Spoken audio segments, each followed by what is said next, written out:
Penataan Pantai Sanur, ujung jalan Hang Tuah, Pantai Mertesari, kini mulai babak baru. Proses lelang untuk proyek penataan tersebut sudah mulai diproses. Diharapkan pada akhir tahun ini penataan kawasan sepanjang Pantai Sanur tersebut sudah bisa terwujud. Kepala Dinas PUPR Kota Denpasar, Nyoman Ngurah Jimmy Sidarto mengungkapkan, rencana penataan kawasan Pantai Sanur sudah memasuki proses lelang. Proyek yang didanai dari pemerintah pusat ini sudah ada dan ditangani oleh Balai Wilayah Sungai Bali Penida. Saat ini sudah proses lelang untuk jogging track-nya. Penataan ini meliputi perbaikan jogging track yang sebelumnya sudah ada namun banyak yang rusak. Kini dana penataan tersebut mencapai 17 miliar rupiah.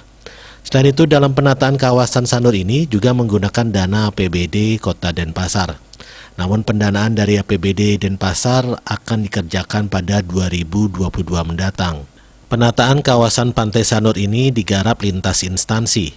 Sebelumnya pengerjaan DED dilakukan Dinas Pariwisata. Kepala Dinas Pariwisata Daerah Kota Denpasar, MA Desire Mulyani mengatakan, dari DED yang ada diketahui untuk melakukan penataan ini dibutuhkan dana 60 miliar rupiah.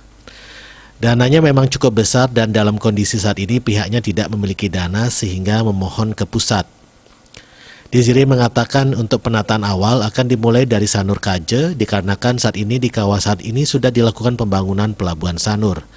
Adapun penataan yang dilakukan berupa perbaikan jogging track, penyediaan kursi, lampu penerangan jalan serta penunjang kawasan pariwisata. Asmara Putra, Bali Pos melaporkan.